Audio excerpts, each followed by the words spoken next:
Hello friends. हमारे सामने ये 3 फरवरी का इंटरमीडिएट का केमिस्ट्री का क्वेश्चन है। चलिए इसको देखते हैं कितना सही है। गेस किया हुआ क्वेश्चन था और देखते हैं ये आपके एग्जाम में आया था नहीं। पहला क्वेश्चन जो हमें प्राप्त हुआ उसका वो था कि रावाकरण ठोस क्या है, उदाहरण दें। फिर दूसरा क्वेश्चन था कि बिंदु 2 से आप क्या समझते हैं।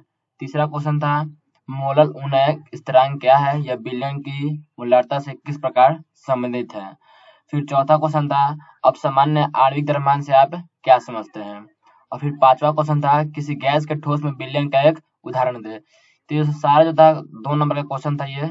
फिर इसके बाद कुछ जो आया था मेरे पास सॉल्यूशन भी आया था। ये क्वेश्चन दिखाता हूँ मैं किसका सॉल्यूशन था। देखिए ये फिर क्वेश्चन था कुछ कि निम्नलिखित को प्राप्त करने के लिए रासायनिक अभिक्रिया लिखो। किसको, तो पहला था कि मीथेन से क्लोरोफॉर्म बनाना है तो लिखना है। फिर दूसरा था क्लोरोफॉर्म से इथाइन अगर आप बनाना चाहते हैं तो उसका रासायनिक अभिक्रिया लिखें। तीसरा था मेथिल आयोडाइड से इथेन बनाना है तो उसका देखिए सॉल्यूशन का मैंने इसमें मैं सॉल्यूशन को भी मैंने ऐड कर दिया है। पहला देखिए अगर आप मीथे से चाहते हैं क्लोरोफॉर्म बनाना तो देखिए उसका उदाहरण ये रहा। आप इसको मैच भी कर सकते हैं इसको। फिर दूसरा है, दूसरा फिर इसी तरह सेम है। दूसरा में है कि अगर आप क्लोरोफॉर्म से इथाइन बनाना चाहते हैं तो ये देखिए क्लोरोफॉर्म रहा और यहाँ से बन गया हमें इथाइन, तो ये हो गया। फिर तीसरा था मेथिल आयोडाइड से इथेन बनाना चाहते हैं तो ये रहा मेथिल आयोडाइड। अगर आपसे इथेन बनाना चाहते हैं तो इसका आपका रासायनिक अभिक्रिया कुछ इस प्रकार होना चाहिए था और आपको ये याद रहना चाहिए था, तो तभी आप इसको परीक्षा में इसको बना सकते थे। फिर मेरे पास जो क्वेश्चन गेस किया हुआ आया था वो देखिए दिखाता हूँ। वो था ये कि क्या होता है जब क्या होता है जब एसिड एल्डिहाइड को विरंजक चूर्ण के साथ गर्म किया जाता है। दूसरा था एथाइल ब्रोमाइड को केसियन के साथ गर्म किया जाता है। तीसरा था एथाइल अल्कोहल को ऑक्सीकृत किया जाता है। तो ये व्हाट हैपेंस में क्वेश्चन है। व्हाट हैपेंस हमने किया होगा इसमें देखिए पहला का आंसर हो जाएगा कि जब एसिड एल्डिहाइड को आप विरंजक चूर्ण की उपस्थिति में हीट करते हैं तो आपका क्लोरोफॉर्म प्राप्त होता है। फिर दूसरा एथिल ब्रोमाइड को केसियन के साथ गर्म किया जाता है तो क्या होता है, तो ये रहा एथिल ब्रोमाइड। जब इसको आप पोटेशियम साइनाइड के साथ गर्म करेंगे तो आपको एथाइल साइनाइड मिलता है और प्लस में पोटेशियम ब्रोमाइड मिलता है। फिर जब आप एथाइल अल्कोहल को ऑक्सीकृत करते हैं मतलब ऑक्सीजन की उपस्थिति में इसको ऑक्सीकृत करते हैं तब आपको क्या मिलता है, तो उस समय आपको मिलता है CH3COOH, कहने का मतलब एसिटिक एसिड। तो ये कुछ गेस का क्वेश्चन था। अगर आप परीक्षा देकर आइएगा तो बताइएगा कि ये क्वेश्चन आपके एग्जाम में आया था कि नहीं। फिर चलिए आगे देखते हैं, कुछ और क्वेश्चन है मेरे पास।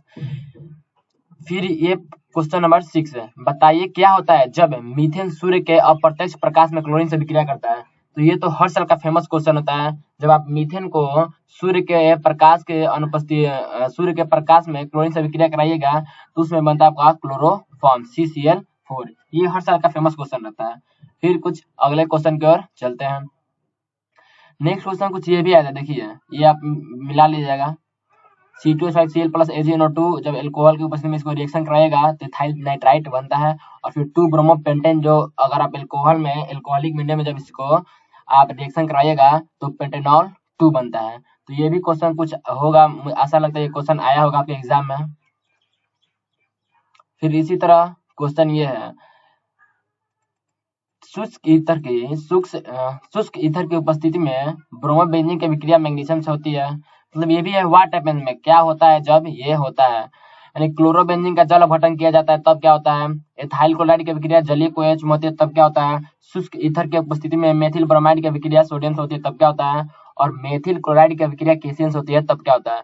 तो सारा का सोल्यूशन जो है दीर्घ उत्तरीय प्रश्न है, ये जो है दीर्घ उत्तरीय प्रश्न है और इसमें सबका सोल्यूशन मैं यहाँ पे रखा हूँ। देखिए ये सबका, ये दूसरा क्वेश्चन सोल्यूशन है, ये तीसरा का है, ये चौथा का है, ये पांचवा का और ये छठा का। तो सबका सोल्यूशन आप देख लीजिएगा। मैं धीरे धीरे इसको स्क्रॉल कर रहा हूँ, आप एक बार मिला लीजिएगा। ये क्वेश्चन आया था तो आप इसका सोल्यूशन मिला सकते हैं। ये देखिए 6 क्वेश्चन रहा हमारे सामने, देख लीजिएगा, आराम से देख लीजिएगा इसको।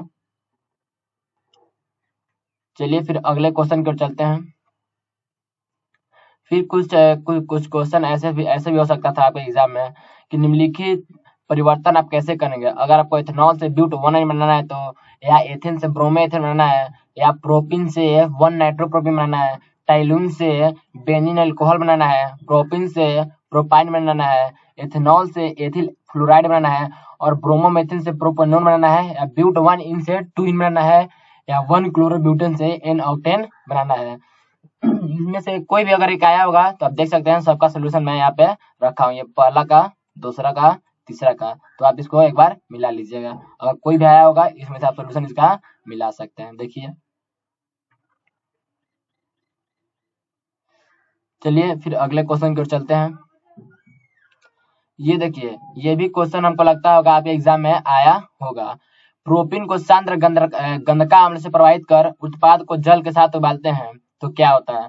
मिथॉक्सी इथेन एचआई को गर्म करते हैं तो क्या होता है। इथेनॉल को फिनोस प्रतिक्रिया के साथ गर्म करते हैं तो क्या होता है। ये सभी क्वेश्चन आने वाला था, अच्छा क्वेश्चन है। फिर देखिए क्वेश्चन नंबर ये 3, एल्कोहल का जलीय विलयन विद्युत का कुचालक क्यों होता है। तो इसका आंसर आपको मालूम होगा, एल्कोहल एक सहयौगिक यौगिक है, इसीलिए आयन नहीं बनाते हैं। यही कारण है कि एल्कोहल का जलीय विलयन विद्युत का कुचालक होता है। ये क्वेश्चन एक आने लायक है। ब्यूटेनॉल की संरचना लिखिए, सबसे इजी क्वेश्चन है। आप 2 ब्यूटेनॉल है, 2 ब्यूटेनॉल की संरचना लिखिए, जिसका उत्तर रहा ये, जिसमें कितने कार्बन रहेंगे, 4 कार्बन। फिर क्वेश्चन ये भी क्वेश्चन अच्छा है, फिनॉल अल्कोहल से ज्यादा अम्लीय क्यों होता है। तो अल्कोहल या एल्कोसाइड में आयन में अनुनाद संभव नहीं होता है, अतः अल्कोहल फिनॉल से कम अम्लीय होता है, जबकि फिनोक्साइड आयन एल्कोक्साइड आयन से ज्यादा अस्थायी होता है, मतलब स्टेबल होता है। तो ये था कुछ नॉन ऑब्जेक्टिव टाइप क्वेश्चन। आइए कुछ और क्वेश्चन मैं दिखाता हूँ जो पेपर में आने लायक संभव था।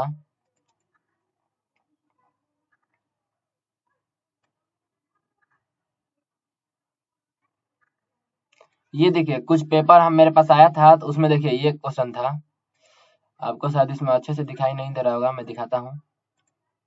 हाँ, रावाकरण ठोस क्या है, बिंदु से आप क्या समझते हैं, ये कुछ क्वेश्चन था ये सब। फिर इसके बाद जो दीर्घोत्तरीय में था, अभिक्रिया के वेग पर ताप का किस प्रकार प्रभाव पड़ता है, आर्हिनीय समीकरण क्या है। विद्युत रासायनिक सेल क्या है, एक विद्युत रासायनिक सेल की बनावट का वर्णन करें। संपर्क विधि से गंधका अम्ल के उत्पादन का सिद्धांत का वर्णन करें।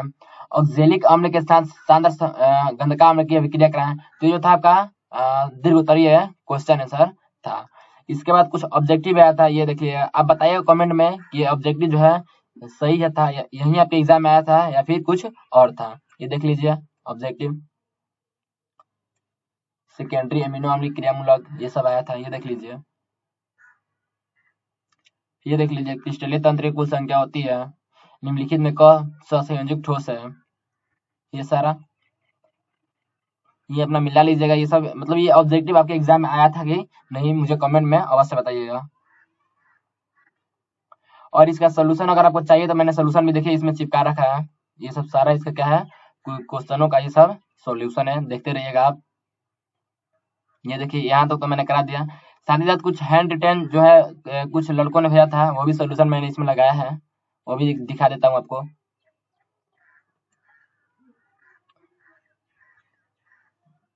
ये सब देखिए अयस्क है, अयस्क, गैंग, फ्लक्स।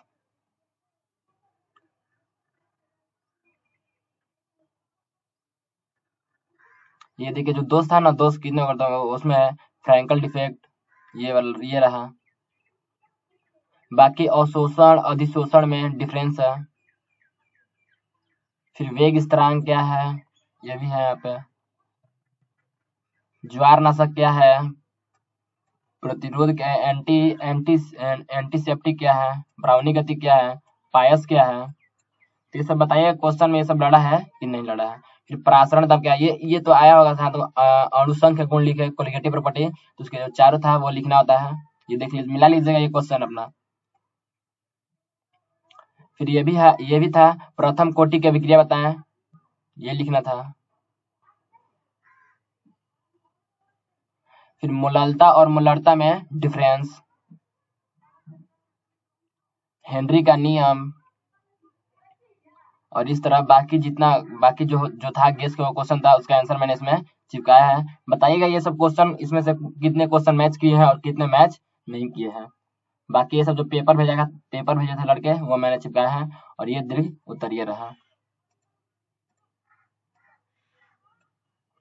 चलिए इसी के साथ वीडियो को समाप्त करते हैं। बाकी आपको ऑब्जेक्टिव का आंसर चाहिए तो कमेंट में अवश्य बताइएगा। धन्यवाद।